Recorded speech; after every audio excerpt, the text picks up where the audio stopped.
Amém. Deuteronômio capítulo 8 diz: todos os mandamentos que hoje vos ordeno guardareis para os fazer, para que vivais e vos multipliqueis e entreis e possuais a terra que o Senhor jurou a vossos pais, e te lembrarás de todo o caminho pelo qual o Senhor teu Deus te guiou no deserto estes 40 anos, para te humilhar, para te tentar, para saber o que estava no teu coração, se guardarias os seus mandamentos ou não.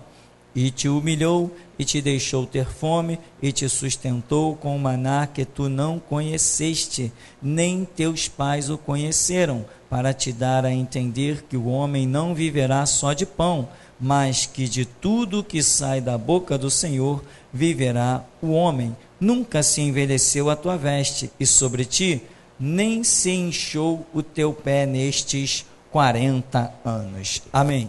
Pode sentar. Aqui, Deus está ainda tratando com o povo.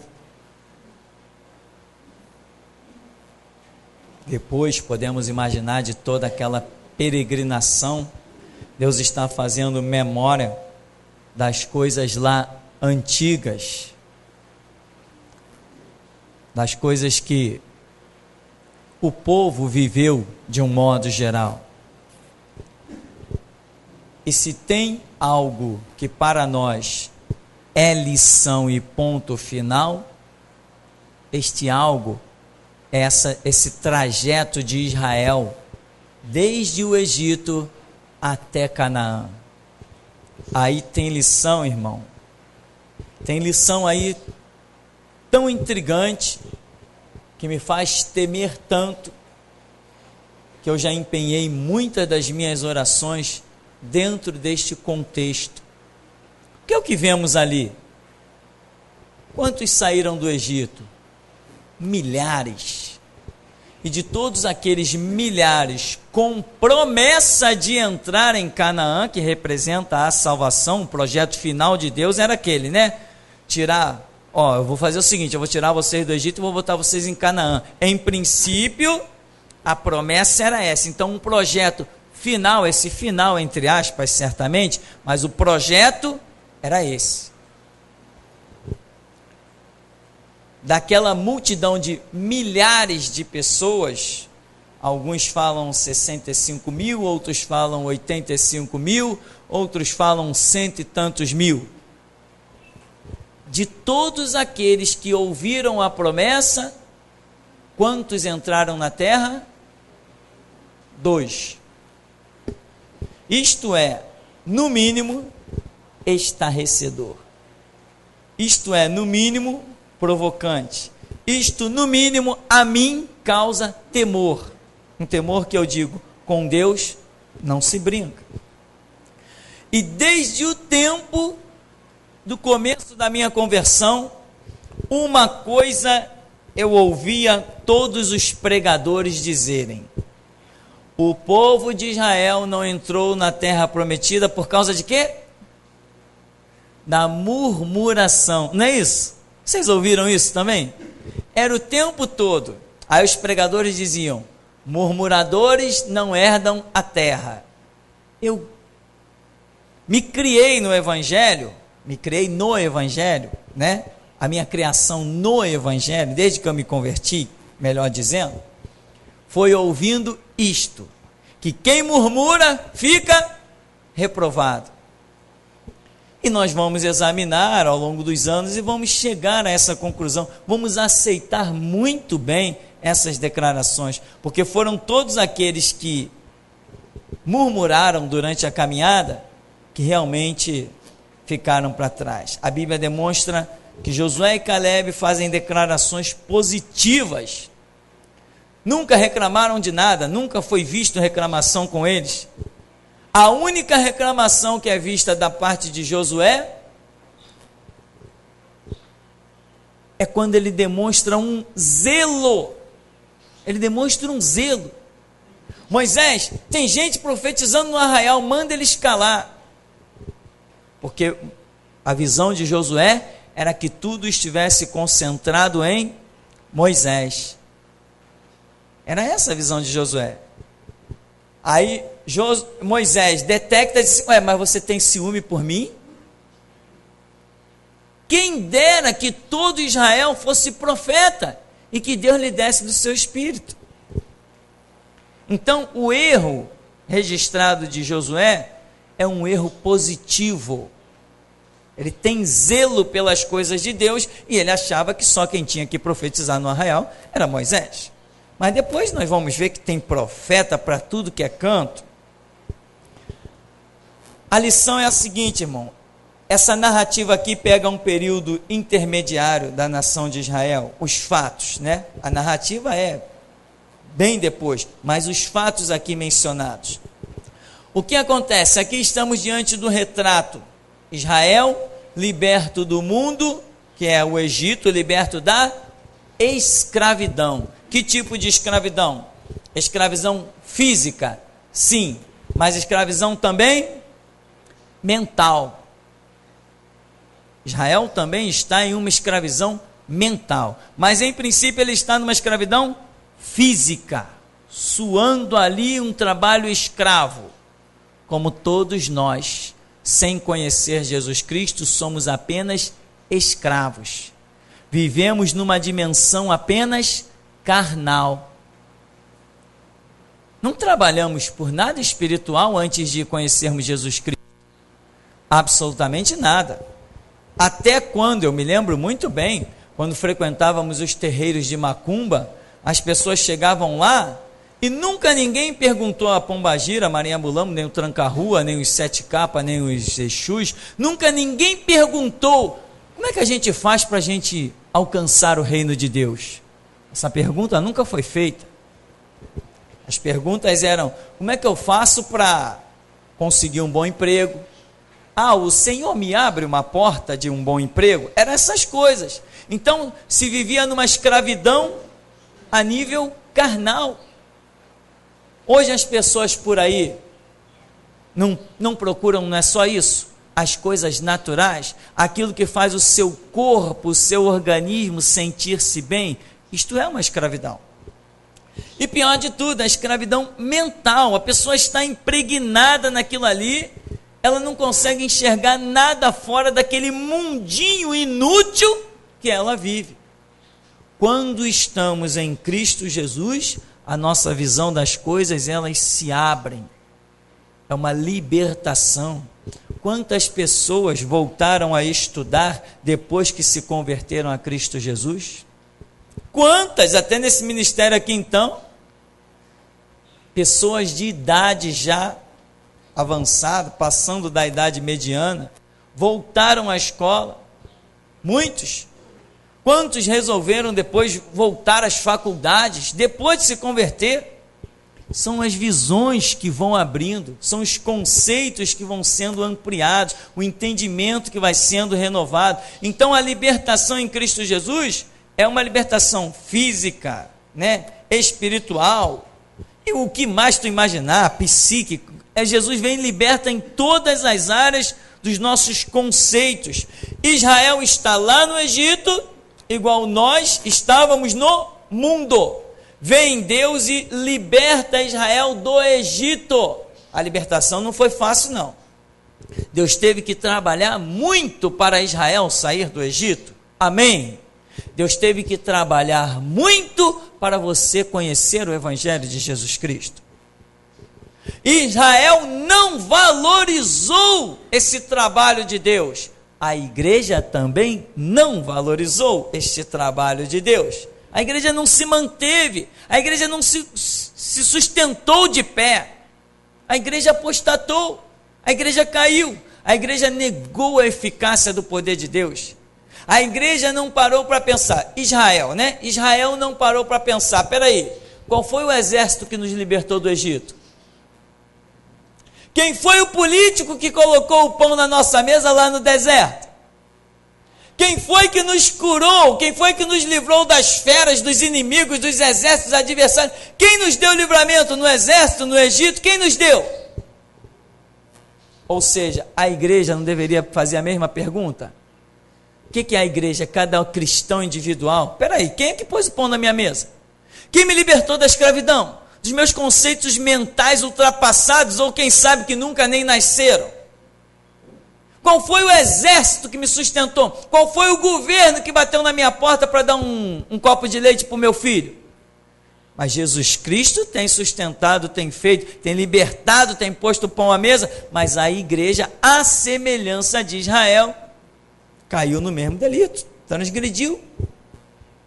O que nós ainda queremos ver é que, quando Deus liberta Israel do Egito, ele diz assim: eu tenho um caminho para vocês. O objetivo é chegar a Canaã. Para chegar a Canaã, vocês precisam de um caminho. Como que vai chegar a Canaã? Tem que ter um caminho.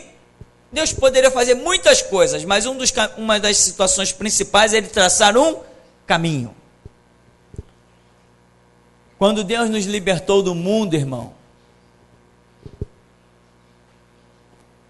quando Deus nos libertou do mundo, Ele traçou para nós um caminho, para chegar em algum lugar. Qual é o caminho? Disse Jesus, João 14,6, eu sou o caminho, e a verdade e a vida, e ninguém vem ao Pai senão por mim. Mas a semelhança do caminho que Israel tinha para trilhar e chegar na terra prometida, nós temos um caminho para trilhar para chegar a Canaã celestial. O caminho de Israel era um deserto, aonde Deus, Cristo Jesus, está se manifestando constantemente e fazendo a sua obra para edificar Israel. Hoje Cristo Jesus está se manifestando constantemente, do mesmo jeitinho, para edificar-nos e fazer-nos entrar na terra prometida. Assim como no caminho do deserto de Israel, muitas coisas aconteceram, assim no caminho de nós que nos chamamos hoje igreja, muitas coisas também vão estar acontecendo desde o começo até o fim. O caminho para o céu, ele não é instantâneo, ele é progressivo. Moisés, pega o meu povo, olha, o caminho é esse, segue nessa direção. Acabou a história? Não acabou a história. No meio do caminho não veio víboras, não veio feras, não veio inimigos, não veio situações difíceis que levou o povo a murmurar. Mesma coisa hoje, Deus te chama, te apresenta o caminho que é Jesus Cristo, mas você ainda não entrou no céu. Neste caminho que você hoje trilha, você vai ser provado, vai ser tentado, vai ser instigado, vai ser provocado, vão tentar te seduzir, milhões de coisas vão acontecer nesse caminho que você está.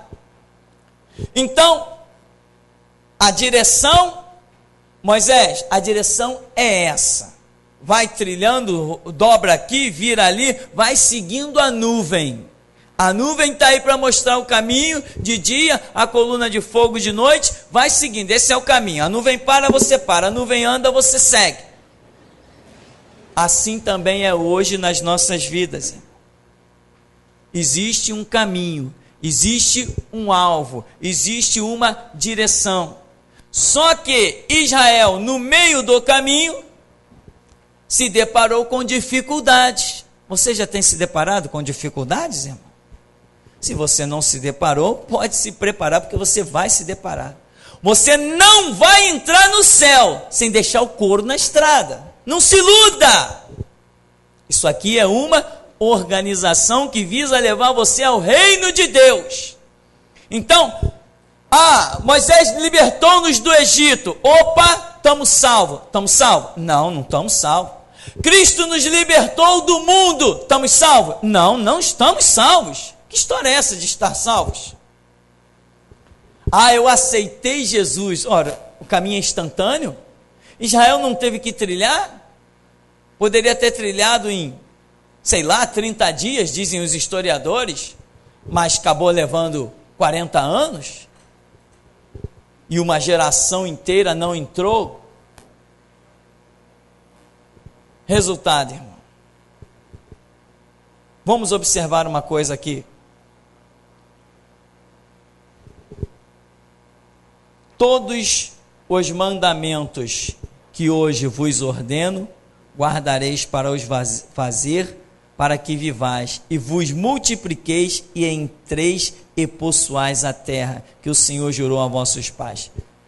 Para herdar a terra existe como é que chama?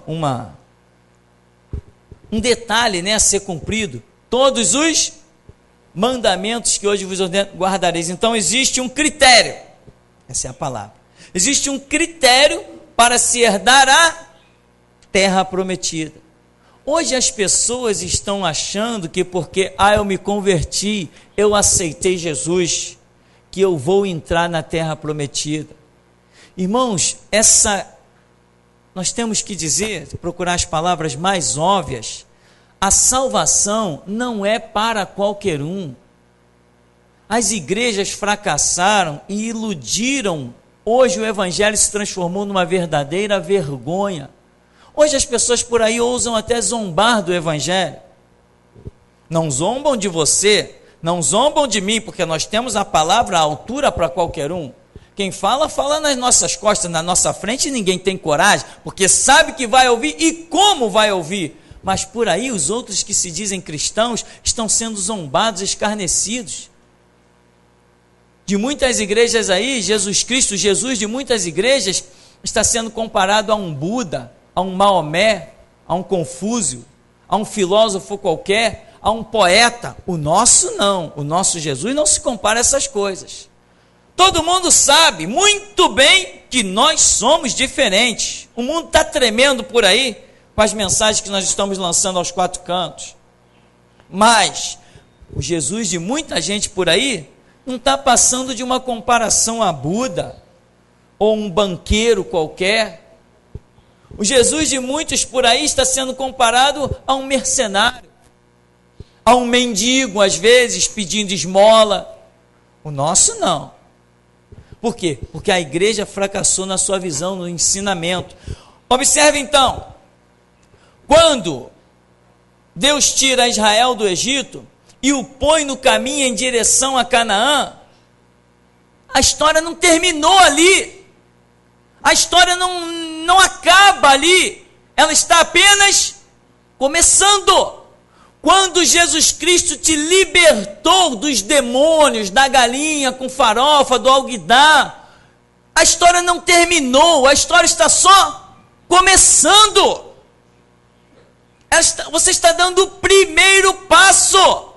Tem gente que acha que porque entrou num lugar com as portas abertas e uma placa escrita igreja, ele acha que a história dele, a busca cessou. Não, Israel quando entrou no caminho, Deus olhou lá na frente e viu serpentes, falta d'água, falta de comida, viu que gente ia murmurar, que ele ia excluir, viu que Miriam ia ter que ficar leprosa fora do arraial por 7 dias. Deus viu viu que ia ter que matar uma geração inteira e que só 2 iam entrar. Hoje tem gente se iludindo com a questão da igreja. Jesus Cristo é o caminho, mas em Cristo Jesus tu serás provado nos teus limites. Nunca além deles, mas nos teus limites tu serás provado. O caminho para o reino de Deus não é um caminho instantâneo, é um caminho progressivo em que precisa ser aprendido. Quando Deus está conduzindo o povo, antes de eles entrarem na terra prometida, Deus leva Moisés até o Monte Sinai e lhe dá as tábuas dos 10 mandamentos e diz: o meu povo tem que aprender isso aí, o meu povo tem que estudar isso aí, o meu povo tem que meditar nisso aí. Isto é um critério para eles adentrarem as minhas mansões, representada na terra prometida. Muita gente entra na igreja e pensa que já sabe tudo, que é um expert, não conhece nada e pensa que sabe. Eu glorifico a Deus porque o meu espírito nesse lugar, dia a dia, se apresenta diante de Jesus Cristo como um aluno. E tem gente que entra aqui, não tem 1/10 da caminhada que eu tenho, não conhece nada de Bíblia, não se compara nada a mim, pela graça que Deus me tem dado, e pensa que pode alguma coisa. O caminho tem que ser aprendido, irmão. Aprendido. 66 livros bíblicos não se domina da noite para o dia. Tem que queimar pestana, tem que ficar com dor nas costas de ler Bíblia, tem que cansar as vistas e às vezes cair do lado, Bíblia para um lado e você para o outro. É assim que se conquista o reino de Deus, com muito esforço.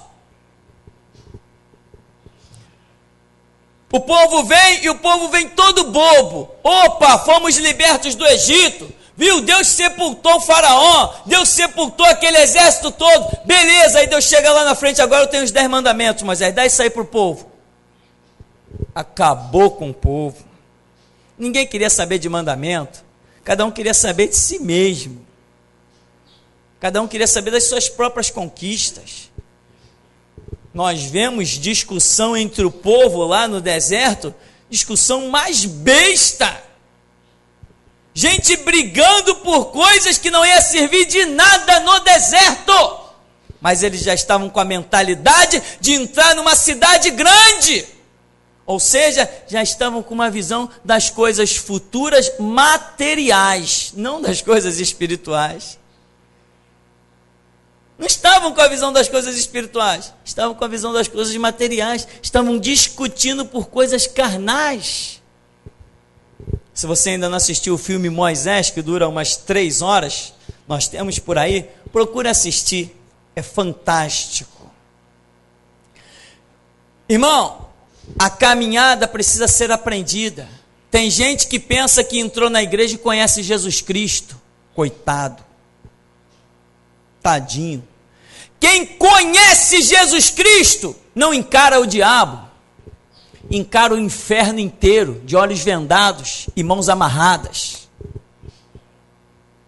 Tem gente que pensa que está na igreja e fica com aqueles slogans bestas, né? É, o sangue de Jesus me cobre, né? Não, que isso? O diabo não tem poder sobre a minha vida, porque eu pertenço a Jesus. Cheio de medo no coração. E pensa que tem Deus. O caminho do evangelho precisa ser aprendido. Você caminha e conquista o conhecimento disso aí. Aí quando você conhece isso aí, aí, meu irmão, você encara o que vier. Nada te abala, nada te obstrui. Você vai seguindo, até se você estiver andando de costas, você continua caminhando para frente e prosperando.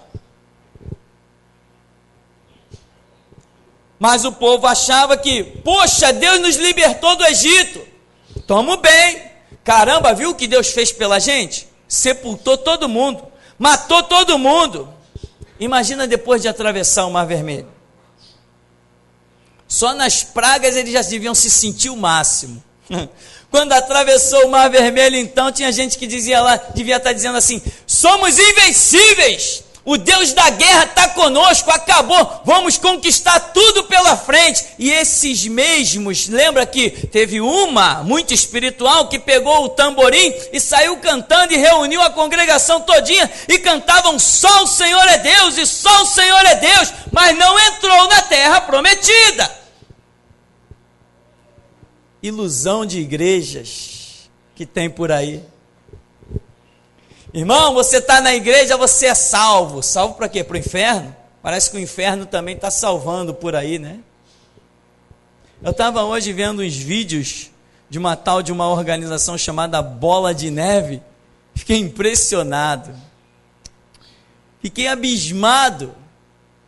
A cabeça do ser humano não é capaz de fazer uma oração. Não é capaz de imaginar que aquilo ali é apenas blasfêmia e palhaçada, que não tem nada de Deus. Gente andando de 4, urrando que nem leão, rolando para lá e para cá com verdadeiros palhaços. Aí todo mundo escarnecendo, revista escarnecendo. Meu irmão, quando é unção, graça e poder de Deus, ninguém escarnece porque treme.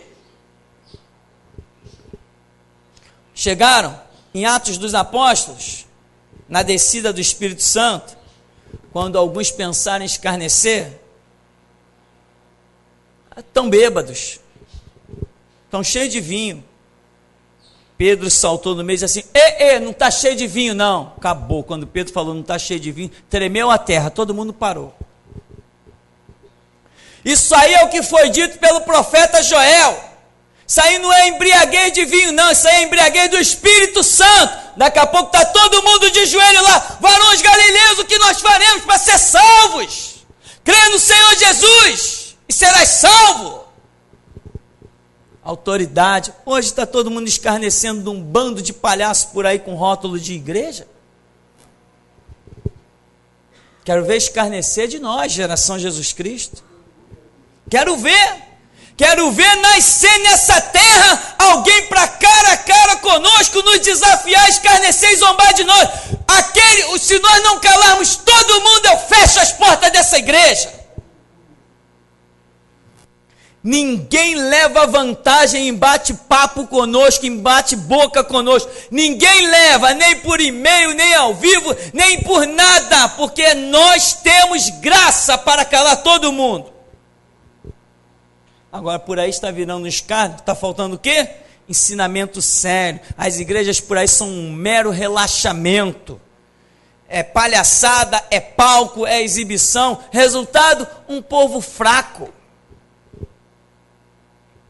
Um povo que... Você faz o que na igreja? Eu toco contrabaixo. E você? Eu toco bateria. E você? Eu canto. E você? Eu faço isso, faço aquilo, eu toco flauta, eu toco pandeiro. Tá, e de Bíblia, o que vocês sabem? Bíblia? Que isso? Onde é que se compra esse negócio? As igrejas estão por aí produzindo gente para o inferno. Belos cantores, está pensando que lá no inferno tem microfone e som amplificado.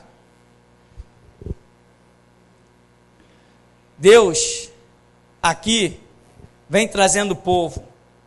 E o povo vem feliz, né? Fomos libertos, tá bom. Lá na frente tem o quê? Falta d'água.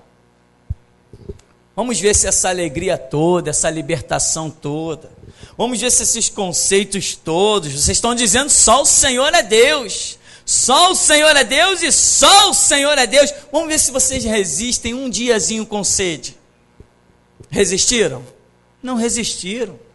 Criaram tumulto, confusão, discussão, murmúrios. Não resistiram. Estavam aptos para o reino de Deus? Eram esses que iam herdar a promessa? Quem confia em Deus, meu irmão, morre de sede, mas não murmura contra os projetos de Deus. Muita gente não está preparada para isso. Na hora que o cerco aperta, abre a boca e solta a murmuração. Resultado, aí Deus lá em cima passa só o lápis vermelho, -1. Tem gente que não enxerga dessa maneira, eu enxergo assim. Deus não se deixa escarnecer. O que o homem semear, isto também se fará. Lembra o que disse Jó para sua mulher? Recebemos o bem de Deus e não receberíamos o mal? Ou seja, vamos continuar enquadrados no mover de Deus. O que Deus fizer está feito, a gente aceita. Não, amaldiçoa esse teu Deus e morre. Não, como fala uma louca, assim fala você. Eu continuo com ele. Porque eu sei que o meu Redentor vive e que por fim se levantará sobre a terra. O povo vai caminhando, daqui a pouco vem vontade de comer carne. Veja bem, a Bíblia não diz que eles estavam com fome. Diz apenas que alguém lá mencionou carne e eles ficaram com fome, com vontade de comer carne. Não estavam nem com fome, meu irmão. Foram lá para murmurar contra os conceitos de Deus representados na liderança de Moisés. Então, estavam prontos para herdar a terra prometida? Não, não estavam prontos para herdar a terra prometida. Tem muita gente que esquece que está sendo provado. Será que aquele povo imaginou que quando eles estavam reclamando da água, que aquilo ali lhes fariam ficar fora da terra prometida? Será que eles imaginaram que quando estavam reclamando da carne, que aquilo lhes excluiria da terra prometida? Quando Deus vem e se revela aqui e diz assim, ó, e o Senhor te humilhou, te deixou ter fome e te sustentou com maná que tu não conheceste. Quem te humilhou? O Senhor. Mas ninguém viu Deus lá humilhando ninguém. Mas Deus traçou planos e ele humilhou gente lá. Ele queria provar a gente na humilhação, porque Ele que escolhe o critério que vai provar a cada um. E o Senhor te deixou ter fome, ora, mas ninguém viu Deus tirar o prato de comida de ninguém. Mas eles sentiram fome. Deus apertou eles. E tinha que ficar na fome sem murmurar. Mas ficaram na fome e murmuraram, foram excluídos. Irmãos, esse é um retrato. Deus nos libertou do Egito. Nos libertou de uma série de coisas, do mundo, do sistema do mundo, que representa o Egito. Mas nós não entramos ainda na terra prometida. Jesus é o caminho, mas ele não é um caminho instantâneo para o reino de Deus. Ele é um caminho de provas para o reino de Deus. Em Cristo Jesus eu serei provado. A Bíblia diz: eu posso todas as coisas em Cristo que me fortalece. Olha, se eu já estou em Cristo, já estou salvo, que todas as coisas são essas que eu vou ter que lutar com elas e vencer? Não, mas a Bíblia diz: eu posso todas as coisas naquele que me fortalece, Cristo Jesus. Então, em Cristo Jesus eu tenho lutas, eu tenho provas, eu tenho adversidades, eu tenho as mais terríveis dificuldades, e Deus está olhando lá de cima, está esperando no final do caminho, ver quem vai chegar lá e quem não vai chegar. Nós vamos chegar? Durante o tempo desse ministério, meu irmão, quanta gente já passou por aqui que não vai chegar. Desde que Jesus Cristo fundou a sua igreja, quantos milhões já passaram pela igreja e não vão chegar? Durante o tempo em que Deus liberta Israel para os colocar na terra prometida, aqueles milhares de judeus não chegaram. Apenas 2, Josué e Caleb. Então aqui diz, capítulo 8, todos os mandamentos que hoje vos ordeno guardareis para os fazer, para que vivais e vos multipliqueis e entreis e possuais a terra que o Senhor jurou a vossos pais. Mesmo com esse juramento, eles herdaram essa terra? Não.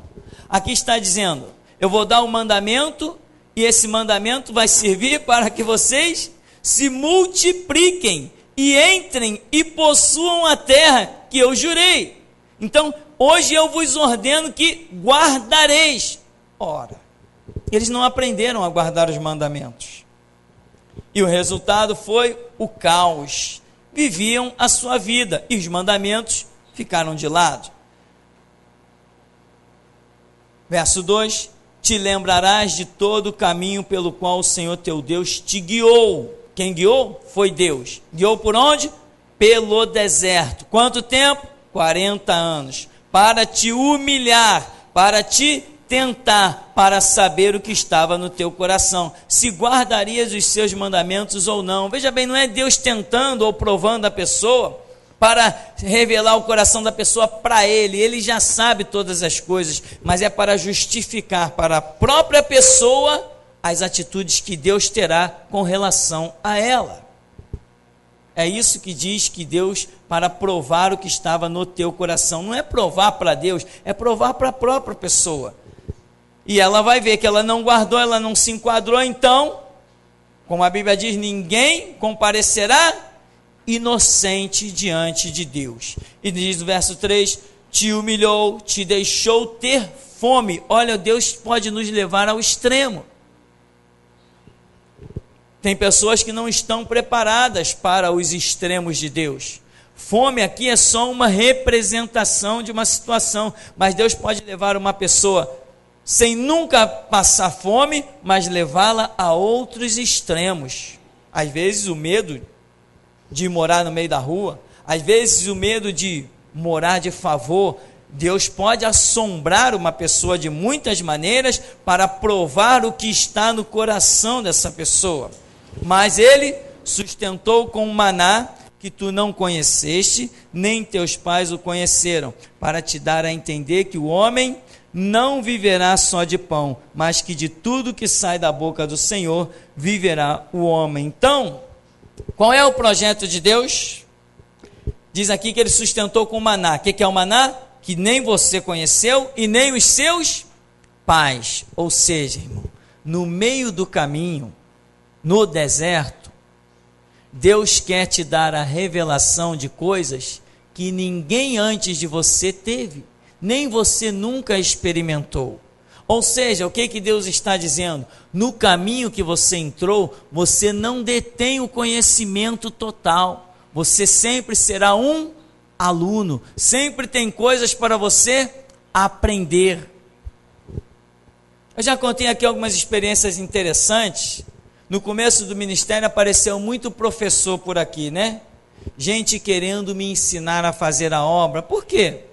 Achava que, talvez porque me conhecesse, tinham andado comigo em outros lugares, eram pessoas de mais idade do que eu, e pensava que pelo fato de terem seus cabelos brancos, que iam poder me ensinar alguma coisa. Não, a Bíblia que eu sirvo diz que sou mais prudente do que os velhos, porque guardo os seus mandamentos. Quem tem os mandamentos do Senhor, esse tem sabedoria. Não é a idade que nos traduz sabedoria. A Bíblia supera as nossas próprias experiências de vida. A Bíblia nos capacita a andar de maneira sábia. E quando começamos a obra aqui, começamos para seguir Jesus Cristo e não ouvir conselhos de ninguém. Então aqui diz: te humilhou, te deixou ter fome, te sustentou com maná que tu não conheceste, nem teus pais o conheceram, para te dar a entender: o homem não viverá só de pão, mas que de tudo que sai da boca de Deus viverá o homem. Quando Deus deixa eles com fome, deixa eles com sede, é para eles aprenderem essa lição, que o homem não vai viver só do que é natural, ele vai viver também do que é espiritual. Irmãos, a sua vida espiritual, ela adormeceu ou ela está realmente ativa? Você tem tomado cuidado para você não entrar numa visão só natural? Eu preciso trabalhar, eu preciso ganhar dinheiro, eu preciso pagar minhas contas, eu preciso sustentar minha família, tá? E Deus, quando sempre que eu vou na igreja, eu louvo a Deus. Isso não é uma vida que vai ser capaz de te colocar dentro do reino de Deus. Você tem sim que trabalhar, pagar conta, sustentar a família, e todos os dias você tem que ter a sua hora de louvar a Deus, glorificar o seu santo nome, tem que ter a sua hora de estudar a sua palavra, fazer as suas orações, todos os dias, senão a sua vida está sendo dominada, sem que você perceba, pelas coisas naturais, e o resultado vai ser um caos, uma catástrofe.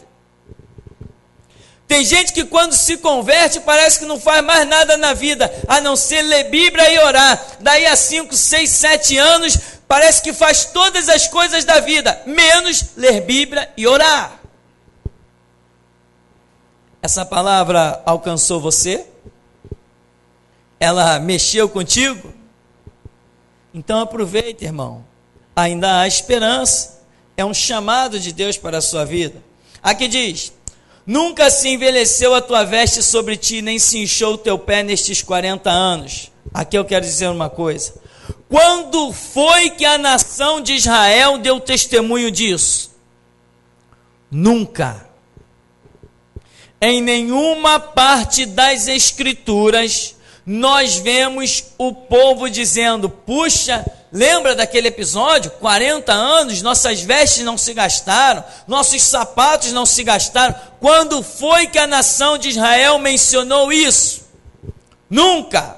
Ou seja, tem gente que está no caminho, mas não percebe as bênçãos que estão recaindo sobre eles. E aí começam a buscar invenções, e as invenções vão destruí-lo.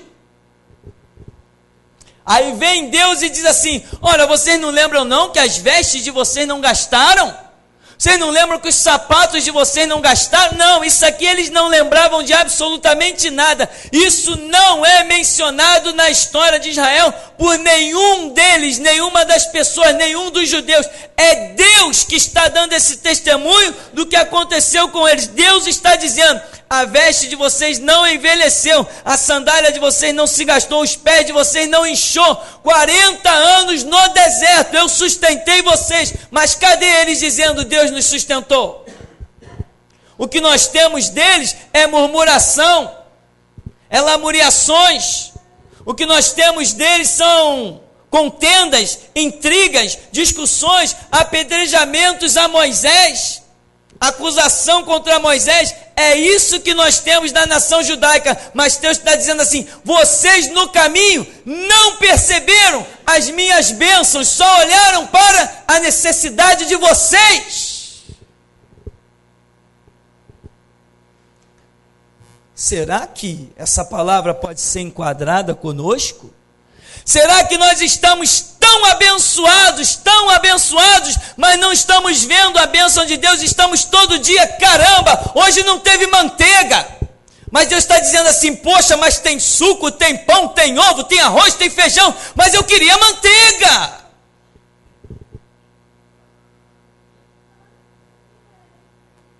Isso me deixa fora de mim, meu irmão. Isso me deixa fora de mim.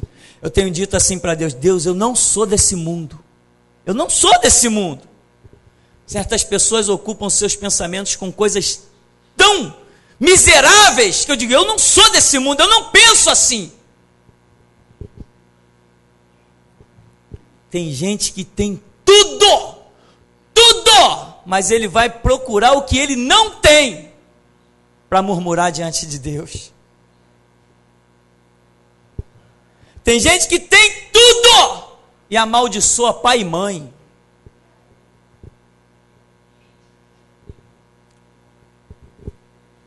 Irmão, nunca se envelheceu a tua veste, não inchou os teus pés nestes 40 anos.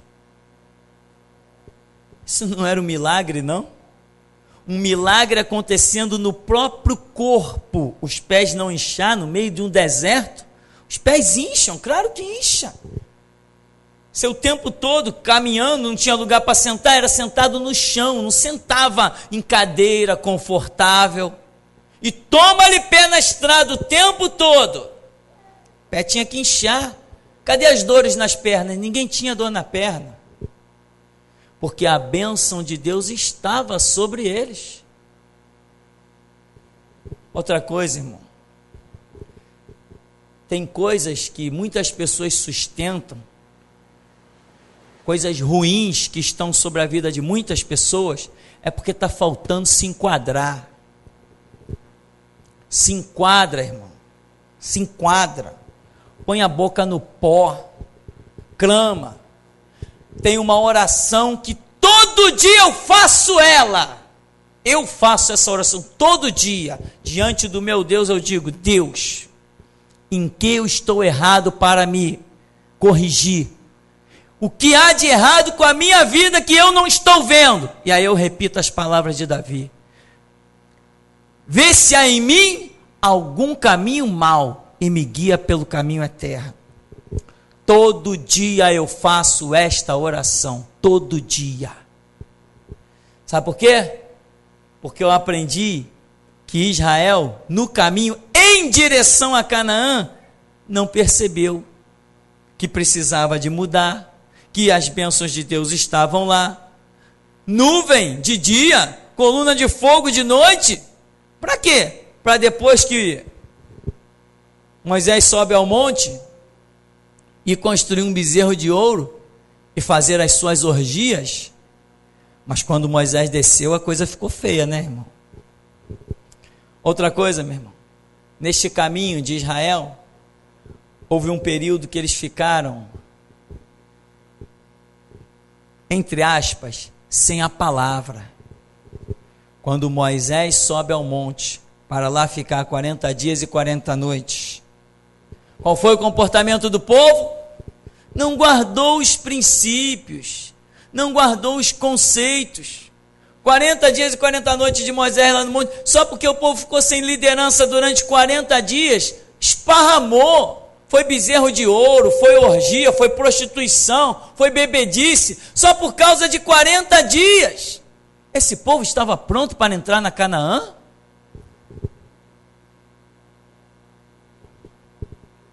Então, meu irmão, lá estão eles. Moisés se ausenta e eles em si mesmo não têm nada nenhum conceito para sustentar a sua vida espiritual. Eles eram apenas sustentados por Moisés, mas não tinham em si mesmo a essência. Se tivessem, não teriam feito o que fizeram. Ou seja, nos olhos de Moisés, que ali é a tipificação do próprio Cristo, vamos assim dizer, diante dos olhos de Deus, eles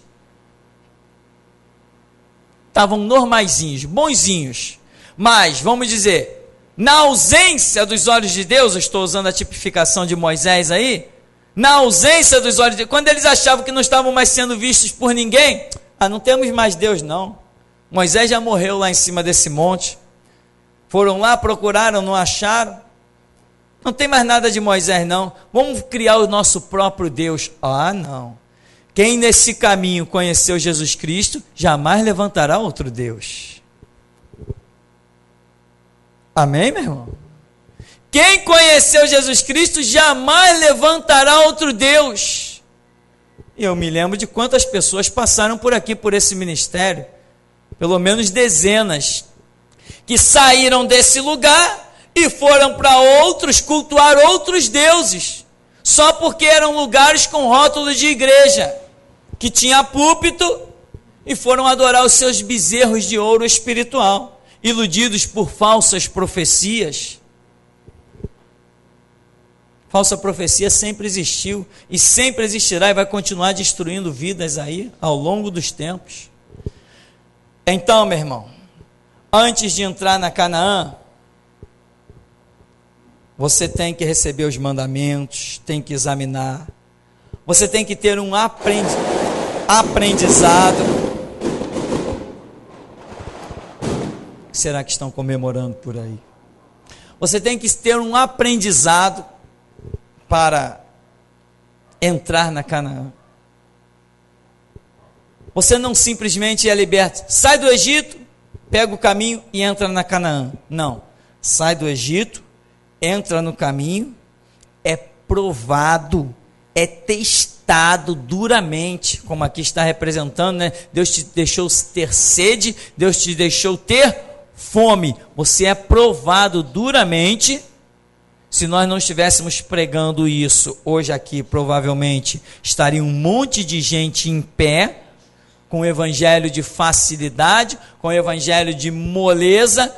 Ao contrário, o evangelho aqui é muito duro, chama a responsabilidade, e por consequência disso, os números são sempre reduzidos, são frutos de uma seleção tremenda que Deus tem feito nesse lugar. Então, você é liberto do Egito, entra no caminho para ser provado. Você não entrou no caminho simplesmente para herdar a terra prometida. Você entrou no caminho para ser provado, testado, daí então, quem sabe, entrar na terra prometida. Então, para concluirmos, quando Deus livra Israel do Egito, milhares. Quando entrou na terra prometida, apenas 2 pessoas, 0,00000%.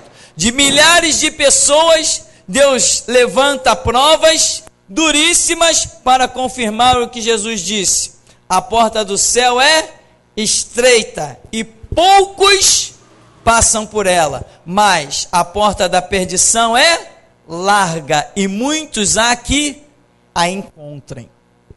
Você está com espírito de guerra? Você está com o espírito da vontade mesmo de servir a Jesus Cristo?